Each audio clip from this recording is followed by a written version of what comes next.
Amis ludomaniaques, bonjour et bienvenue dans cette nouvelle vidéo. Aujourd'hui, Sagani, un jeu de Uwe Rosenberg, illustré par Lucas Sigmund et édité par Skellig Games pour 1 à 4 joueurs de 8 ans et plus et des parties de 45 minutes environ.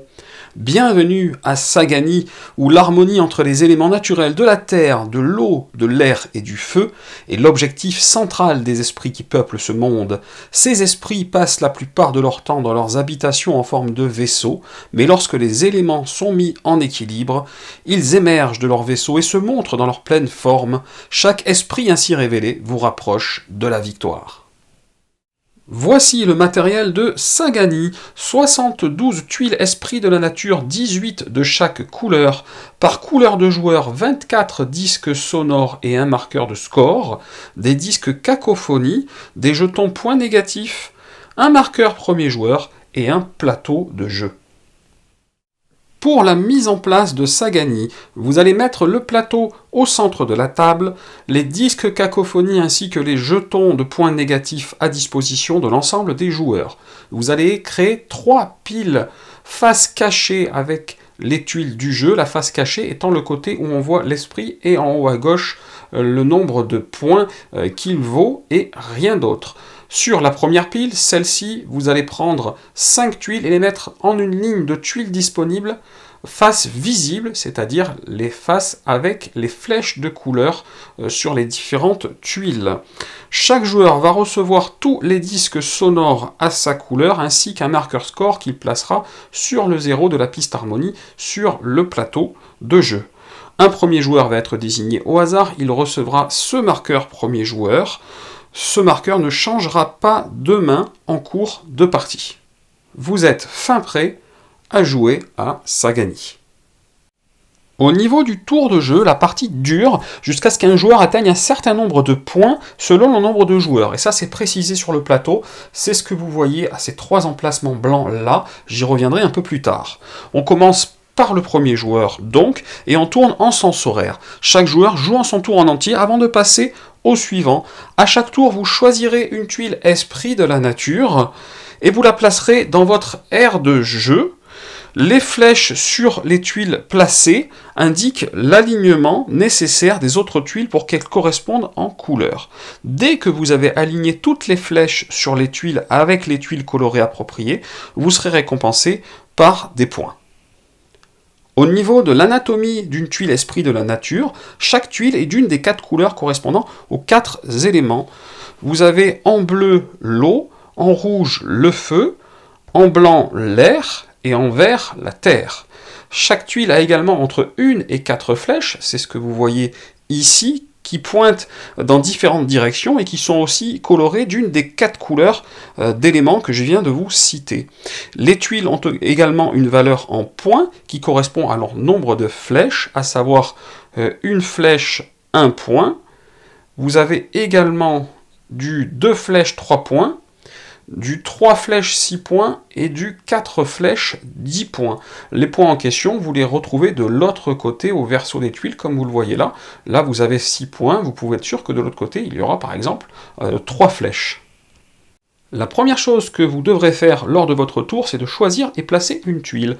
Chaque joueur aura donc sa propre aire de jeu devant lui, où il posera ses tuiles. On choisit une tuile parmi celles qui sont disponibles, et on la place dans son aire de jeu recto visible, c'est-à-dire côté flèche visible, comme elles sont là disposées, dans l'orientation de son choix. Hormis la première tuile que je viens de poser là, la tuile placée doit être adjacente orthogonalement à au moins une tuile déjà placée. Si je place celle-là, je peux la placer soit là, soit là, soit là, ou soit là, orthogonalement. Par contre, je peux la placer dans l'orientation de mon choix, comme à chaque fois.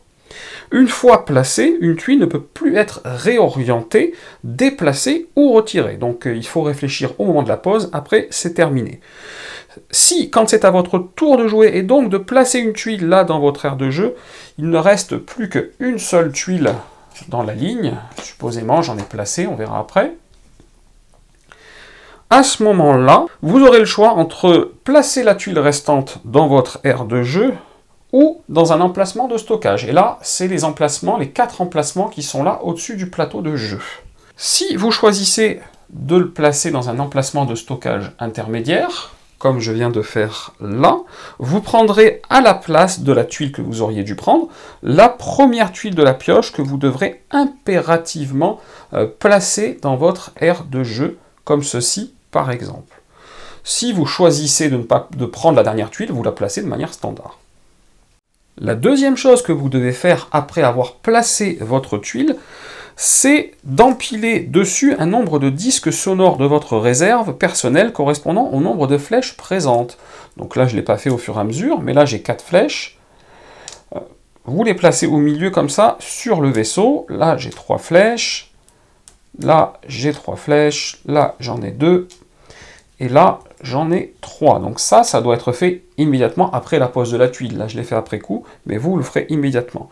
Si à ce moment-là, au moment où vous devez placer des disques, comme je viens de le faire, vous n'avez plus assez de disques, vous allez d'abord vérifier que la pose de la tuile en question, celle que vous venez de poser, ne vous permet pas de terminer une autre tuile, et donc de récupérer les disques d'une autre tuile qui serait terminée. Je vous explique ça un peu après.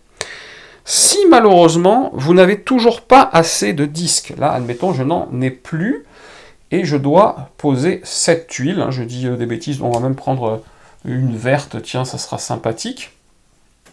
Donc je dois poser cette tuile.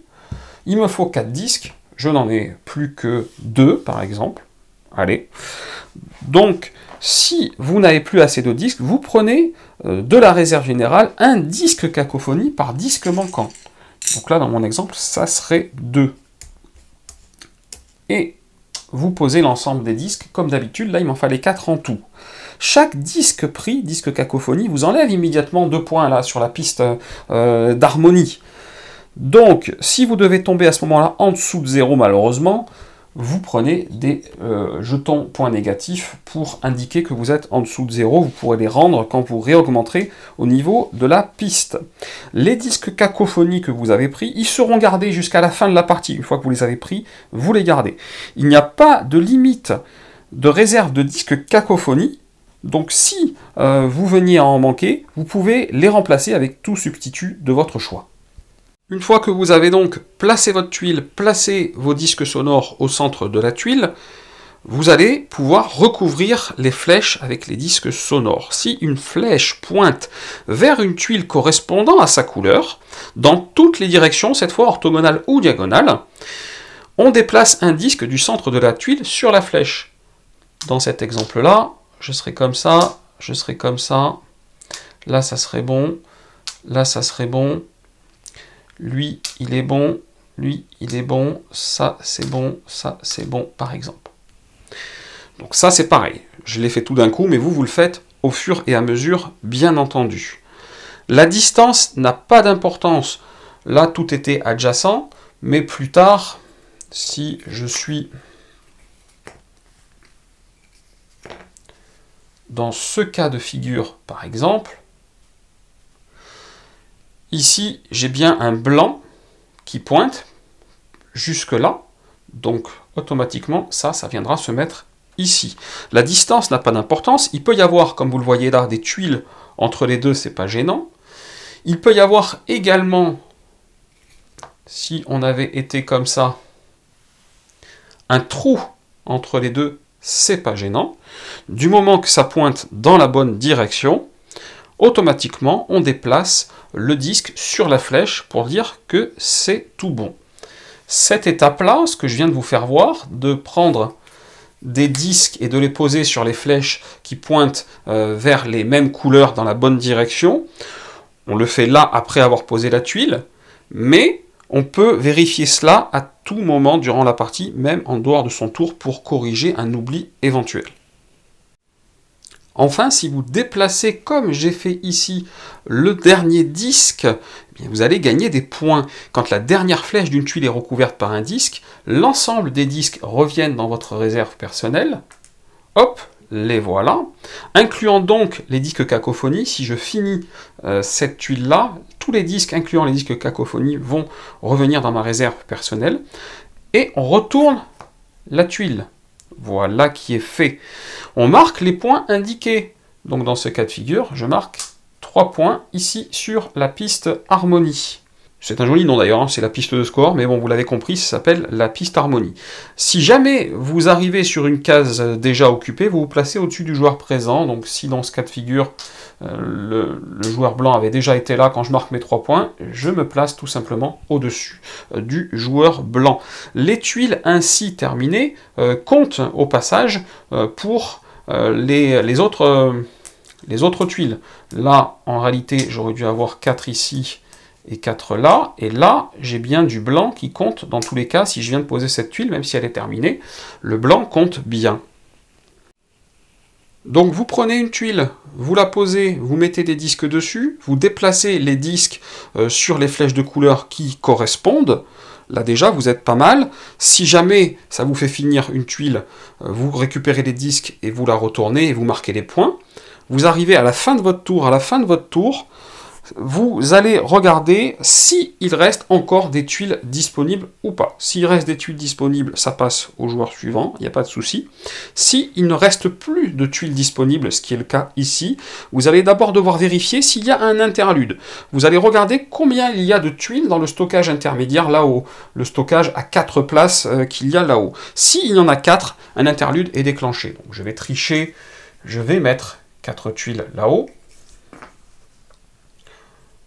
Dans ce cas de figure, avec 4 tuiles là-haut, un interlude est déclenché. À ce moment-là, chaque joueur va pouvoir, s'il le désire, obtenir une des tuiles qui sont là dans le stockage intermédiaire pour la mettre dans son aire de jeu, en respectant les étapes habituelles que je viens de vous expliquer. C'est le joueur avec le moins de points sur la piste harmonie qui va pouvoir choisir en premier, et on va continuer comme cela en sens inverse des points jusqu'au joueur qui est en tête. Donc voilà, le joueur qui a le moins de points, il va choisir en premier. En cas d'égalité, c'est le joueur le plus bas dans la pile qui est considéré comme étant devant. Donc là, moi, joueur noir, je choisirai en deuxième, et joueur blanc en troisième. Il va pouvoir, mais ce n'est pas obligatoire. On n'est pas obligé de prendre une des tuiles. Le gris doit choisir en premier, si ça se trouve, rien ne l'intéresse, il dit « je ne prends aucune des tuiles ». Ensuite c'est au noir, ensuite c'est au blanc. Les tuiles non sélectionnées restent en place dans le stockage. Par exemple, qu'est-ce que je pourrais vouloir prendre? Allez, on va prendre, peu importe, allez, admettons, je prends celle-là. Dans ce cas de figure, je dois mettre des disques dessus. Je n'en ai plus assez, donc j'aurais certainement pas pris celle-là en fait. Je mets des disques cacophonie et je recouvre éventuellement les endroits qui correspondent. Donc je respecte toutes les étapes. Un autre joueur peut avoir pris celle-ci par exemple, et un autre joueur peut avoir décidé de ne pas prendre de tuiles. Les tuiles non sélectionnées, dans le stockage, elles restent en place, sauf si aucune tuile n'a été choisie. Si là, personne n'avait choisi de tuiles, les 4 sont encore là, à ce moment-là, les tuiles sont retirées de la partie. Donc supposément, je n'ai pas pris cette tuile, elle me coûtait beaucoup trop cher, et personne n'a pris de tuiles, donc les 4 tuiles en question, qui étaient en haut, si personne n'en a pris aucune, elles sont retirées de la partie. Qu'un interlude a eu lieu ou pas, il faut maintenant alimenter les tuiles disponibles en piochant 5 nouvelles tuiles à disposer face visible. Donc on recommence pour que le joueur suivant puisse à nouveau jouer son tour normalement. On les prend toujours de la première pioche. Quand il n'y en a plus dans la première pioche, on les prendra dans la suivante. Et quand il n'y en aura plus dans la suivante, dans la dernière pioche, bien entendu. La fin de partie est déclenchée dès qu'un joueur atteint ou dépasse un certain nombre de points. Moi, dans une partie à 3 joueurs, c'est 60 points. Si ça avait été une partie à 2 joueurs, il aurait fallu monter jusqu'à 75. Une partie à 4 joueurs, c'est 45 points seulement. C'est atteint ou dépasse, hein, dans tous les cas. Elle peut, de manière beaucoup plus rare, être aussi déclenchée d'une autre manière, si après avoir alimenté les tuiles disponibles, il ne reste plus que 4 tuiles ou moins dans la dernière pioche. Donc, ça serait ce cas de figure-là. Je viens d'alimenter ces 5 tuiles, il reste 2 tuiles, c'est bien 4 tuiles ou moins dans la dernière pioche. Ça aussi, ça peut déclencher la fin de partie. La partie, elle continue dans tous les cas jusqu'au tour du joueur à droite du premier joueur, pour que tous les joueurs aient joué le même nombre de tours. Et c'est le joueur avec le plus de points sur la piste harmonie, bien entendu, qui l'emporte. Et en cas d'égalité, c'est le joueur au-dessous de la pile qui gagne. Donc dans ce cas de figure, on a 58 points pour le gris, on a 63 points pour blanc est noir, mais c'est blanc qui est en dessous de la pile, donc c'est blanc qui l'emporte. Il existe également un mode solo, ou devrais-je dire même deux modes solo. Dans le mode solo de base, les règles sont les mêmes que dans une partie multijoueur à deux exceptions près. Il n'y a pas de rangée de tuiles disponible, comme vous le voyez là, je n'ai rien mis, et il n'y a pas de stockage intermédiaire possible, et donc pas d'interlude. Vous devez piocher les tuiles une par une, comme elles viennent, et les placer forcément dans votre aire de jeu, au fur et à mesure, comme cela par exemple. Donc au passage, 3, hop, 2, et ainsi de suite. Par exemple, vous n'avez pas le choix. Vous êtes obligé de faire comme ça au fur et à mesure et de prendre ce qui vient dans la première pile, puis dans la deuxième, et puis dans la troisième. Votre objectif est d'atteindre 75 points en utilisant le moins de tuiles possible. Dès que vous atteignez ou dépassez ce score-là de 75 points, la partie prend fin, et y arriver en 25 tuiles ou moins est une belle réussite. Le deuxième mode solo, c'est le mode solo avancé. Les règles sont les mêmes que pour le mode solo de base. La différence, c'est que vous n'allez pas viser 75 points, mais jouer l'intégralité des tuiles du jeu. La partie va donc durer plus longtemps, autour d'une heure environ. Il y a deux choses importantes. Les 5 dernières tuiles de la partie vont être précisément celles que vous aurez eues en début de partie, c'est-à-dire les 5 premières tuiles à 1 ou 3 points que vous allez révéler ne seront pas jouées. Par exemple, je joue celle-ci, ok. Là, j'ai une tuile 3, je ne la joue pas. Je la mets de côté. Ces tuiles, vous les placerez face cachée à côté de la pioche. Donc, par exemple, on va jouer ceci.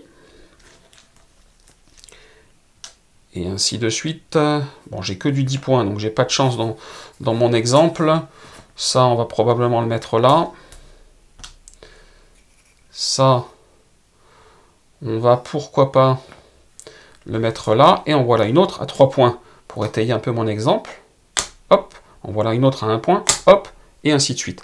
Les 5 premières à 1 et à 3 points, vous ne les jouerez pas et vous allez les mettre comme ça, face cachée, en une seule pioche. Ces tuiles seront les 5 dernières jouées quand les 3 pioches là seront épuisées. Quand il n'y aura plus rien, il vous restera les 5 tuiles, les 5 premières à 1 et à 3 que vous n'avez pas jouées et que vous avez empilées. Elles seront jouées dans l'ordre dans lequel elles ont été piochées au départ, donc vous allez pouvoir retourner, prendre la première, la jouer et ainsi de suite. Ou à l'avance, mettre les tuiles voilà, dans l'autre sens pour pas voir ce qui arrive derrière et les jouer au fur et à mesure. Vous allez jouer ces 5 tuiles, ce seront les dernières de la partie. L'autre chose, c'est qu'à partir de la 5e tuile que vous allez jouer, donc là ça serait le cas, je vais jouer ma 5e tuile par exemple, à partir de la 5e tuile que vous jouez, voilà, dans votre aire de jeu, chaque fois que vous avez 2 tuiles esprit de la nature ou moins face visible, c'est-à-dire montrant des flèches, alors là pour l'instant elles montrent toutes des flèches pour moi, bon j'ai pas trop réfléchi non plus, chaque fois qu'après un tour de jeu, vous n'en avez plus que 2 ou moins qui montrent des flèches là dans votre aire de jeu, vous recevez un bonus de 5 points. Ce bonus de 5 points, vous le marquez avec un jeton d'une autre couleur. Donc toutes les fois où vous recevez des bonus de 5 points, vous faites grimper le jeton de l'autre couleur. Le reste du temps, quand vous marquez des points, vous les marquez bien avec votre jeton de votre couleur. Au niveau du score de fin de partie, vous allez retirer de votre score actuel, donc je ne sais pas combien je suis, retirer de votre score actuel les tuiles qui ne sont pas terminées. Bon là, il n'y en a aucune de terminée, forcément, je suis en début de partie, mais s'il y a des tuiles non terminées, vous allez vérifier, ah, c'est 6 points, elle est non terminée, je m'enlève les 6 points comme ça sur ma piste harmonie. Vous allez ajouter les points bonus, ah tiens, j'ai une fois 5 points de bonus, ben, je rajoute les points bonus, et si ce n'est pas déjà fait, vous allez retirer 2 points par disque cacophonie que vous avez eu dans la partie, et ça fera votre score final, et là ça donne un challenge long et relevé pour le mode solo. Sagani, c'est un petit jeu qui a toutes les qualités d'un grand. Il est beau, il est simple, il s'explique facilement, mais en même temps, il fait bien réfléchir, croyez-moi. Il est accessible à un large public parce que chacun y jouera plus ou moins sérieusement, mais tout le monde y prendra du plaisir dans tous les cas. Le temps de jeu n'est pas trop long, ça permettra d'y jouer plusieurs fois de suite pour prendre une revanche bien méritée, d'y jouer quand on n'a pas le temps pour plus long, ou même d'y jouer en complément d'un plus gros jeu lors d'une soirée, par exemple. Le mode solo est très agréable et battre son score au mode solo avancé, c'est un challenge qu'on aura souvent envie de revenir relever. C'est un sans faute pour moi que cet excellent Sagani. Comme d'habitude, si cette vidéo vous a plu, vous n'hésitez pas, vous mettez un petit pouce vers le haut, ça fait toujours plaisir, et vous cliquez là en bas à gauche pour vous abonner si ce n'est pas déjà fait. Et chers amis ludomaniaques, je vous dis à très bientôt pour une prochaine vidéo.